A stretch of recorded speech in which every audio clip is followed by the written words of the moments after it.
ಎಂದಿನಂತೆ ಕಾಲೇಜಿಗೆ ಹೋದಾಗ ಅಲ್ಲಿ ಪ್ರಿನ್ಸಿಪಾಲರು ಮೀಟಿಂಗ್ ತೆಗೆದುಕೊಳ್ಳುವವರಿದ್ದು ಎಲ್ಲ ಪ್ರಾಧ್ಯಾಪಕರಿಗೆ ತಮ್ಮ ಚೇಂಬರ್ಗೆ ಬರುವಂತೆ ಸೂಚಿಸಿದ್ದರು. ಸುಮ ಚೇಂಬರ್ಗೆ ಹೋದಾಗ ಅಲ್ಲಿ ಕಾಲೇಜಲ್ಲಿಯ ಎಲ್ಲ ಪ್ರಾಧ್ಯಾಪಕರು ಕುಳಿತಿದ್ದರು. ಎಲ್ಲರೂ ಬಂದ ನಂತರ ಪ್ರಿನ್ಸಿಪಾಲರು ಮಾತನಾಡಲು ಪ್ರಾರಂಭಿಸಿದರು. ನೋಡಿ, ಈಗ ಪ್ರಿಪ್ರೇಟರಿ ಎಕ್ಸಾಮ್ ಶುರುವಾಗೋದರಲ್ಲಿದೆ. ಯೂನಿವರ್ಸಿಟಿಯವರು ನಮಗೆ ಈ ಪ್ರಿಪ್ರೇಟರಿ ಎಕ್ಸಾಮ್ ತುಂಬ ಸ್ಟ್ರಿಕ್ಟ್ ಆಗಿರಬೇಕು ಅಂತ ಹೇಳಿದ್ದಾರೆ. ಅಲ್ಲದೆ ತುಂಬ ಟಫ್ ಆದ ಪ್ರಶ್ನೆ ಪತ್ರಿಕೆ ತಯಾರು ಮಾಡಬೇಕು ಅಂತ ಸಹ ಹೇಳಿದ್ದಾರೆ. ಯಾಕೆಂದರೆ ಇನ್ನು ಮುಂದೆ ಸ್ಟಡಿ ಇನ್ನೂ ಸ್ಟ್ರಿಕ್ಟ್ ಆಗುವುದಿದ್ದು ವಿದ್ಯಾರ್ಥಿಗಳಿಗೆಲ್ಲ ಅದನ್ನು ಎದುರಿಸುವ ಧೈರ್ಯ ಬರಲಿ ಅಂತ ಈ ವಿಚಾರವಿದೆ. ಅದಕ್ಕೆ ನೀವೆಲ್ಲ ತಯಾರಿಸುವ ಪ್ರಶ್ನೆ ಪತ್ರಿಕೆಗಳಲ್ಲಿ ಅರ್ಧದಷ್ಟು ತುಂಬ ಟಫ್ ಪ್ರಶ್ನೆಗಳನ್ನು ಹಾಕಬೇಕು. ಜಾಣರಾದವರು ಪಾಸ್ ಆಗುವಂತಿರಬೇಕು. ನಿಮ್ಮ ವಿಷಯಗಳ ಮೇಲೆ ಹೇಗೆ ಪ್ರಶ್ನೆಗಳನ್ನು ತಯಾರು ಮಾಡುತ್ತೀರಿ ಅಂತ ನಿಮಗೆ ಬಿಟ್ಟಿದ್ದು. ಆದರೆ ಒಂದು ಮಾತು, ನೀವು ತಯಾರಿಸುವ ಪ್ರಶ್ನೆ ಪತ್ರಿಕೆ ಮೊದಲು ಯೂನಿವರ್ಸಿಟಿಯವರು ಪರಿಶೀಲಿಸುತ್ತಾರಂತೆ. ಅದಕ್ಕೆ ನೀವು 2 ದಿನದಲ್ಲಿ ನಿಮ್ಮ ವಿಷಯಗಳ ಪ್ರಶ್ನೆ ಪತ್ರಿಕೆಯನ್ನು ರೆಡಿ ಮಾಡಿಕೊಟ್ಟಲ್ಲಿ ಅದನ್ನು ನಾನು ಯೂನಿವರ್ಸಿಟಿಯವರಿಗೆ ಕಳಿಸುವೆ. ಇದನ್ನೇ ಹೇಳಲಿಕ್ಕೆ ನಿಮ್ಮನ್ನೆಲ್ಲ ಕರೆದಿದ್ದು ಎಂದು ಹೇಳಿದಾಗ ಸುಮಾಳಿಗೆ ಬರಬರುತ್ತಾ ಯೂನಿವರ್ಸಿಟಿಯವರು ತಮ್ಮ ಮೇಲೆ ಬಂಧನ ಹಾಕುತ್ತಿದ್ದಾರೆ ಅಂತ ಅನಿಸತೊಡಗಿತು. ಆದರೂ ಅವರ ಮಾತನ್ನು ಮೀರುವಂತೆ ಇರಲಿಲ್ಲವಾದ್ದರಿಂದ ಪ್ರಿನ್ಸಿಪಾಲರ ಮಾತಿಗೆ ಒಪ್ಪಿಗೆ ಸೂಚಿಸಿದರು. ನಂತರ ಎಲ್ಲರೂ ಹೊರಗೆ ಬಂದು ಸ್ಟಾಫ್ ರೂಮ್ ಕಡೆಗೆ ಹೊರಟಾಗ ಮುತ್ತಯ್ಯನವರು, ಅಲ್ರಿ ಮೇಡಮ್, ಇವಕ್ಕೆ ಸರಳ ಪ್ರಶ್ನೆ ತಿಳಿಯಂಗಿಲ್ಲ, ಇನ್ನು ಟಫ್ ಪ್ರಶ್ನೆ ತೆಗೆದ್ರೆ ಇವು ಒಂದು ಪಾಸ್ ಆಗೋದಿಲ್ಲ, ಸಾಯ ತನಕ ಡಿಗ್ರಿ ಕಾಲೇಜ್ದಾಗ ಇರ್ತಾವ ಎಂದಾಗ ಅವರ ಮಾತನ್ನು ಕೇಳಿದ ಸುಮಾ ನಗುತ್ತಾ, ಹಾಗಲ್ಲ ಮುತ್ತಯ್ಯನವರೇ, ನಾವು ತಯಾರಿಸುವ ಪ್ರಶ್ನೆ ಪತ್ರಿಕೆ ಸರಳವಾಗಿದ್ದರೂ ಟಫ್ ಆಗಿರಬೇಕು. ನಾನು ಬಯಸೋದೇನೆಂದರೆ ಸರಳವಾದ ಪ್ರಶ್ನೆಯನ್ನೇ ಸ್ವಲ್ಪ ಬೇರೆ ರೀತಿಯಲ್ಲಿ ಅಂದರೆ ಕನ್ಫ್ಯೂಸ್ ಆಗುವ ಹಾಗೆ ತೆಗೆದರೆ ಸರಳ ಪ್ರಶ್ನೆಗಳು ಟಫ್ ಪ್ರಶ್ನೆಗಳಾಗುತ್ತವೆ. ಹೌದೇನ್ರಿ ಮಾಯಾರ, ನಿಮ್ಗೇನ್ರಿ ಇಂಗ್ಲೀಷ್ದಾಗ 1-2 ಶಬ್ದ ಆ ಕಡೆ ಈ ಕಡೆ ಮಾಡಿದ್ರೆ ಆತು. ಇಂಗ್ಲೀಷ್ದಾಗ ಇರೋದು 26 ಅಕ್ಷರ, ಅದ್ರಾಗ ಹೇರ್ ಪೇರಿ ಮಾಡಿದ್ರೆ ಆಗ್ತದ, ಆಗ ಟಫ್ ಅನಿಸ್ತೈತಿ. ನಮ್ಗತಿ ಹೇಳ್ರಿ, ಹಿಂದಿನ ಸಲ ನಾನು ಹುಡುಗರು ಕಲೀಲಿ ಅಂತ 1-2 ಟಫ್ ಪ್ರಶ್ನೆ ತೆಗೆದ್ರ ಆ ಮುಂಡೆವು ಆನ್ಸರ್ ಪೇಪರ್ದಾಗ ನೀವು ಲಾಸಹ ಮತ್ತು ಮಾಸಹ ಕಲಿಸಿಲ್ಲ ರೀ, ಅದಕ್ಕೆ ನಾವು ಉತ್ತರ ಬರೆಯೋದಿಲ್ಲ ರೀ ಅಂತ ಬರಿಬೇಕಾ ಮುಂಡೆವು ಎಂದು ಹೇಳುತ್ತಾ ತಮ್ಮ ಗೋಳು ಹೇಳಿಕೊಂಡರು. ಅವರ ಭಾಷೆ ಮತ್ತು ಅವರ ಅನುಭವ ಕೇಳಿದ ಸುಮಾ ಮನಸಾರೆ ನಕ್ಕಳು. ಅಷ್ಟರಲ್ಲಿ ಇಂದಿನಿಂದ ನೋಡೋ ಮುತ್ತು ಉದುರುತ್ತಿವೆ, ಡ್ರೀಮ್ ಗರ್ಲ್ ನಗ್ತಿದ್ದಾಳೆ ಎಂದು ಪಿಸು ಧ್ವನಿಯಲ್ಲಿ ಯಾರೋ ಅಂದಿದ್ದು ಕೇಳಿಸಿತು. ಸುಮಾ ತಟ್ಟನೆ ನಗು ನಿಲ್ಲಿಸಿ ಹಿಂತಿರುಗಿ ನೋಡಿದಾಗ ಯಾರೂ ಇರಲಿಲ್ಲ.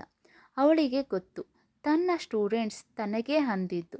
ಆದರೆ ಅವಳು ಅದನ್ನೇ ಕೇರ್ ಮಾಡದೆ ಮನದಲ್ಲಿ ಸುಮ್ಮನೆ ನಕ್ಕು ತನ್ನ ಪಾಡಿಗೆ ತಾನು ಹೋದಳು. ಕಾಲೇಜು ಮುಗಿಸಿ ತನ್ನ ಕಾರಿನಲ್ಲಿ ಮನೆಗೆ ಹೋದಳು. ಕಾರ್ ಪಾರ್ಕ್ ಮಾಡಿ ಒಳಗೆ ಹೋಗಿ ಎಂದಿನಂತೆ ತನ್ನ ಕೆಲಸವನ್ನು ಮುಗಿಸಿ ಕಾಫಿ ಕುಡಿಯುತ್ತಾ ಯಾವ ರೀತಿಯಲ್ಲಿ ಪ್ರಶ್ನೆ ಪತ್ರಿಕೆ ತೆಗೆಯಬೇಕು ಎಂದು ಯೋಚನೆ ಮಾಡತೊಡಗಿದಳು. 1 ಗಂಟೆಯವರೆಗೆ ಯೋಚನೆ ಮಾಡಿ ಕೊನೆಗೆ ತನ್ನ ಪ್ರಕಾರ ಸ್ಟೂಡೆಂಟ್ಸ್ಗಳಿಗೆ ಟಫ್ ಅನ್ನಿಸುವ ರೀತಿಯಲ್ಲಿ ಪ್ರಶ್ನೆ ಪತ್ರಿಕೆ ತಯಾರಿಸಿದಳು. ಅವಳು ತನ್ನ ಕೆಲಸ ಮುಗಿಸಿ ಗಡಿಯಾರ ನೋಡಿದಾಗ ಸಮಯ ರಾತ್ರಿ 9 ಗಂಟೆ ಆಗಿತ್ತು. ಊಟ ಮಾಡುತ್ತಾ ಟಿವಿ ನೋಡತೊಡಗಿದಳು. ಅದರಲ್ಲಿ ಕವಿರತ್ನ ಕಾಳಿದಾಸ ಮೂವಿ ಪ್ರಸಾರವಾಗುತ್ತಿತ್ತು. ಕಾಳಿದಾಸ ರತ್ನಾಕಲೆಯ ಮನೆಯಲ್ಲಿ ಪ್ರಣಯದ ಮಾತುಗಳು ನಡೆದಿತ್ತು. ಯಾಕೋ ಏನೋ ಸುಮಾಳಿಗೆ ಅವರಾಡುತ್ತಿದ್ದ ಮಾತುಗಳನ್ನು ಕೇಳಿದಾಗ ಮನದಲ್ಲಿ ತನ್ನ ಮತ್ತು ತನ್ನ ಗಂಡನ ನಡುವೆ ಇದೇ ರೀತಿ ಅವರಾಡುತ್ತಿದ್ದ ಪ್ರಣಯದ ಮಾತುಗಳು ನೆನಪಾದವು. ಹಾಗೆ ಅವುಗಳನ್ನು ಮೆಲುಕು ಹಾಕುತ್ತಾ ಊಟ ಮುಗಿಸಿದಳು. ನಂತರ ಟಿವಿ ಆಫ್ ಮಾಡಿ ಎಂದಿನಂತೆ ಬೆಡ್ರೂಮಿಗೆ ಹೋಗಿ ಬಾತ್ರೂಮಿಗೆ ಹೋಗಿ ಮುಖ ತೊಳೆದುಕೊಂಡು ಬಂದಳು. ಮುಖ ಒರೆಸಿಕೊಳ್ಳುತ್ತಾ ಹಾಗೆ ಬೆಡ್ರೂಮಿನಲ್ಲಿರುವ ಕನ್ನಡಿಯ ಮುಂದೆ ನಿಂತಾಗ ತನ್ನ ಪ್ರತಿಬಿಂಬ ಅವಳಿಗೆ ಕಾಣತೊಡಗಿತು. ಇಷ್ಟು ಸುಂದರವಾಗಿರುವ ತಾನು ಏಕಾಂಗಿ ಬದುಕು ನಡೆಸುತ್ತಿರುವ ಬಗ್ಗೆ ಯೋಚನೆ ಮಾಡಿದಾಗ ಎಲ್ಲ ನಾವು ಪಡೆದುಕೊಂಡು ಬಂದಿದ್ದು ಎಂದು ಒಂದು ಸಲ ಅನಿಸಿದರೂ ಸಹ ಮತ್ತೊಂದು ಸಲ ನನ್ನ ಮನಸ್ಸನ್ನು ಪ್ರೀತಿಯನ್ನು ಆರಾಧಿಸುವವರಿಲ್ಲದೆ ನನ್ನ ಹೃದಯದ ಬಡಿತ ಕೇಳುವವರಿಲ್ಲದೆ ಮಿಡಿಯುವ ಹೃದಯ ಕೇವಲ ಜೀವಂತ ಇರುವುದಕ್ಕೆ ಮಿಡಿಯುತ್ತಿದೆಯಾ ಎಂದು ಅಂದುಕೊಂಡಳು. ತನ್ನ ಕೈಯಿಂದ ತನ್ನ ಮುಖವನ್ನು ಸವರಿಕೊಳ್ಳುತ್ತಾ ತನ್ನ ಗಂಡನ ನೆನಪು ಮಾಡಿಕೊಳ್ಳುತ್ತಾ ಅವರೇ ತನ್ನ ಕೆನ್ನೆಯನ್ನು ಸವರುತ್ತಿದ್ದಾರೆ ಅಂತ ಭಾವಿಸಿಕೊಂಡಳು. ಊಟ ಮಾಡುವಾಗ ನೋಡಿದ ದೃಶ್ಯಗಳನ್ನು ನೆನಪಿಸಿಕೊಂಡು ಹಾಗಿದ್ದರೆ ಎಷ್ಟು ಚೆನ್ನ ಅಂತ ಅನಿಸತೊಡಗಿತು. ಆದರೆ ತಾನು ಮಾತ್ರ ಪಡೆದುಕೊಂಡು ಬಂದಿದ್ದೇ ಇಷ್ಟು ಅಂತ ಅಂದುಕೊಂಡು ನಿರಾಶಳಾದಳು. ಮನಸ್ಸಿನ ಪ್ರಕಾರ ಮನಸ್ಸು ಏನೇನೋ ಬಯಸುತ್ತದೆ, ಆದರೆ ಜೀವನ ಮಾತ್ರ ಮನಸ್ಸು ಮತ್ತು ವಯಸ್ಸಿನ ಪ್ರಕಾರ ನಡೆದುಕೊಳ್ಳುವುದಿಲ್ಲ. ಅದು ಮನಸ್ಸು ಮತ್ತು ವಯಸ್ಸನ್ನು ತನ್ನ ಪ್ರಕಾರವಾಗಿ ನಡೆದುಕೊಳ್ಳುತ್ತದೆ.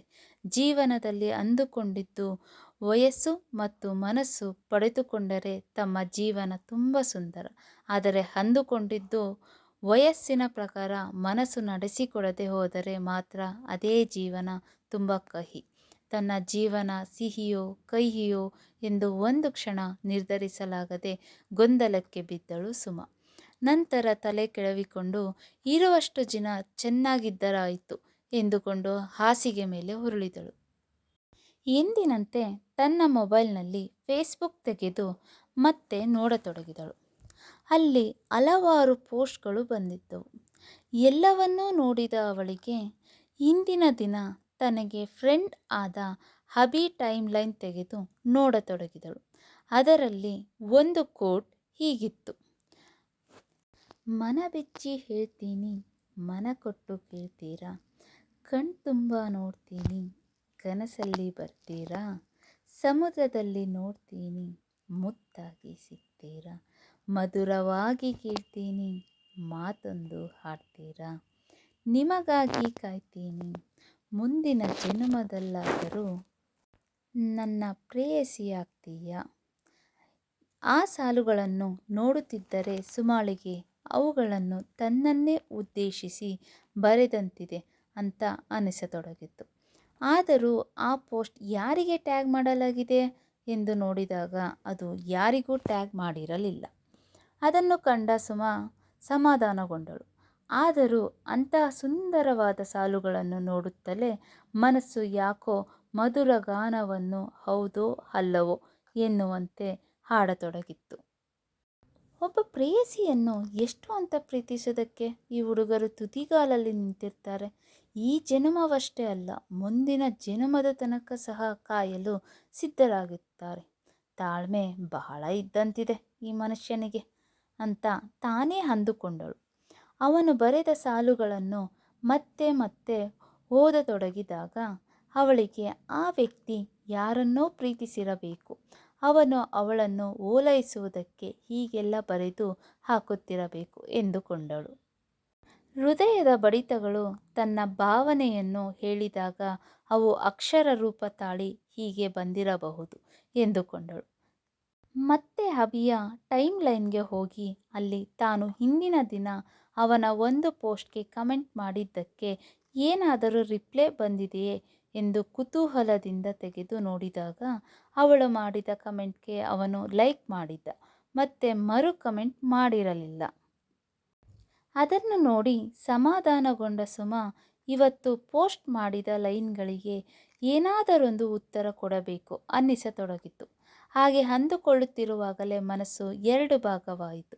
ಒಂದು ಮನಸ್ಸು ಬೇಡ, ಮುಂದುವರಿಯುವುದು ಬೇಡ ಎಂದು ಹೇಳುತ್ತಿದ್ದರೆ ಇನ್ನೊಂದು ಮನಸ್ಸು ಇದೇನು ಕೇವಲ ಫೇಸ್ಬುಕ್, ಎದುರು ಬದಿರು ಅಲ್ಲವಲ್ಲ, ಕಮೆಂಟ್ ಮಾಡಿದರೆ ಏನು ತಪ್ಪು ಎಂದು ಹೇಳುತ್ತಿತ್ತು. ಕೊನೆಗೆ ಎರಡನೆಯ ಮನಸ್ಸು ಮೊದಲನೆಯ ಮನಸ್ಸಿನ ಮಾತಿನ ಮೇಲೆ ತನ್ನ ಪ್ರಭುತ್ವ ಸಾಧಿಸಿತ್ತು. ಕೊನೆಗೆ ಸುಮ ಮತ್ತೊಮ್ಮೆ ವಿಚಾರ ಮಾಡಿ ಮತ್ತೆ ಕಮೆಂಟ್ ಬಾಕ್ಸ್ನಲ್ಲಿ ಹೀಗೆ ಕಮೆಂಟ್ ಮಾಡಿದಳು: ಮನದಲ್ಲಿ ಸಾವಿರ ಮಾತಿದೆ, ಹೇಳೋಕ್ಕಾಗಲ್ಲ. ಕಣ್ತುಂಬ ನೀರಿದೆ, ಅಳೋಕ್ಕಾಗಲ್ಲ. ಹೃದಯಕ್ಕೆ ಭಾರವಾದ ನೋವಿದೆ, ತೋರಿಸೋಕ್ಕಾಗಲ್ಲ. ಯಾಕಂದರೆ ನಾವು ಅಂದುಕೊಂಡ ಹಾಗೆ ಯಾವುದು ನಡೆಯಲ್ಲ ಎಂದು ಬರೆದು ಪೋಸ್ಟ್ ಮಾಡಿದಳು. ನಂತರ ಅವಳು ನೆಮ್ಮದಿಯಾಗಿ ನಿದ್ದೆ ಹೋದಳು.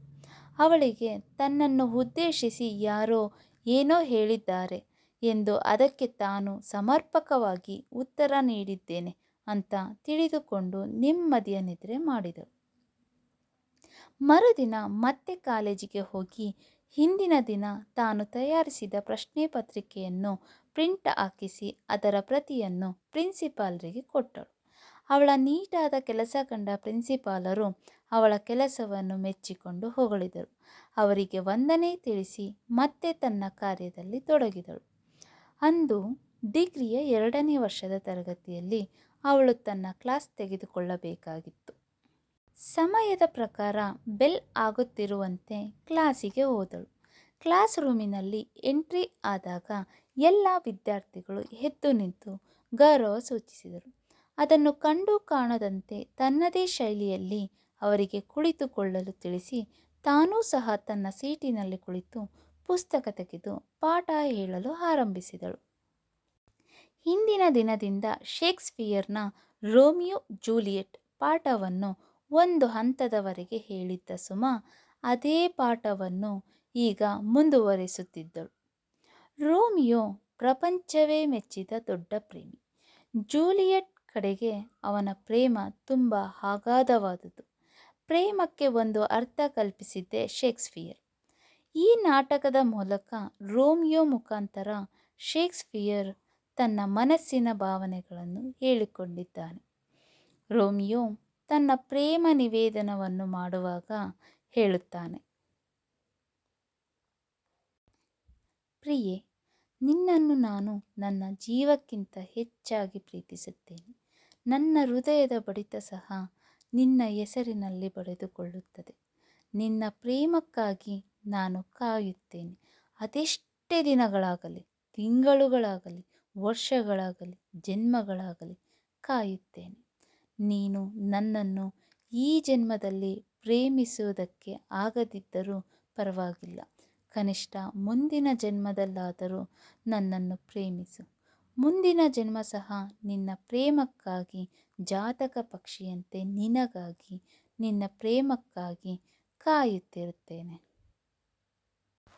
ಎಂದು ಹೇಳುತ್ತಿರುವಾಗ ಅವಳಿಗೆ ಹಿಂದಿನ ದಿನ ರಾತ್ರಿ ತಾನು ಫೇಸ್ಬುಕ್ನಲ್ಲಿ ಓದಿದ ಸಾಲುಗಳು ನೆನಪಾಯಿತು.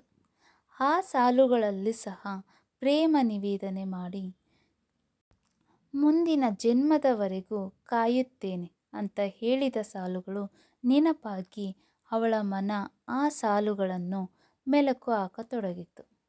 ಇದರಿಂದ ಅವಳು ತಾನು ಮಾಡುತ್ತಿದ್ದ ಪಾಠದಲ್ಲಿ ಏಕಾಗ್ರತೆ ವಹಿಸಲು ಸಾಧ್ಯವಾಗಲಿಲ್ಲ. ವಿದ್ಯಾರ್ಥಿಗಳು ಮಾತ್ರ ಪಾಠವನ್ನು ಆಸಕ್ತಿಯಿಂದ ಕೇಳುತ್ತಿದ್ದರು. ಅವರ ವಯಸ್ಸೇ ಹಾಗೆ, ಪ್ರೀತಿ ಪ್ರೇಮದಲ್ಲಿ ಬೀಳುವ ವಯಸ್ಸು. ವಿವೇಕವಿಲ್ಲದ ವಯಸ್ಸಿನಲ್ಲಿ ಅವರಿಗೆ ಆಗುವುದು ಮೋಹ. ಅದಕ್ಕೆ ಪ್ರೀತಿ ಎನ್ನುವುದಿಲ್ಲ.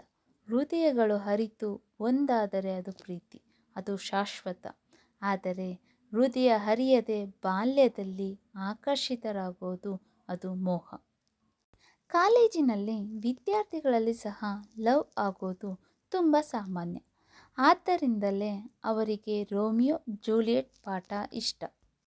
ಅವರು ಆ ಪಾಠವನ್ನು ಹೇಳುವಾಗ ತಮ್ಮ ತಾವೇ ರೋಮಿಯೋ ಜೂಲಿಯೆಟ್ ಅಂತ ಭಾವಿಸಿಕೊಂಡು ಕಲ್ಪನೆ ಲೋಕದಲ್ಲಿ ವಿಹರಿಸುತ್ತಿದ್ದರು. ಅಂತಹ ಪರಿಣಾಮಭರಿತ ಶಕ್ತಿ ಶೇಕ್ಸ್ಪಿಯರ್ ರಚಿಸಿದ ಕೃತಿಗಳಲ್ಲಿದ್ದರೆ ಆ ಕೃತಿಗಳಿಗೆ ತನ್ನ ಬೋಧನೆಯ ಮೂಲಕ ಇನ್ನಷ್ಟು ಬೆರಗು ತುಂಬುತ್ತಿದ್ದವಳು ಸುಮಾ. ಆದರೆ ಅವಳು ಮೊದಲ ಬಾರಿಗೆ ತನ್ನ ಏಕಾಗ್ರತೆಯನ್ನು ಪಾಠ ಹೇಳುವಾಗ ಕಳೆದುಕೊಂಡಿದ್ದಳು. ಅವಳಿಗೆ ಮುಂದೆ ಪಾಠ ಮಾಡುವುದು ಆಗಲಿಲ್ಲ. ಅರ್ಧಕ್ಕೆ ಪಾಠ ನಿಲ್ಲಿಸಿ ಸ್ಟಾಫ್ ರೂಮಿಗೆ ಹೊರಟಳು. ಮುಂದಿನ ಭಾಗ ಮುಂದುವರಿಯುವುದು.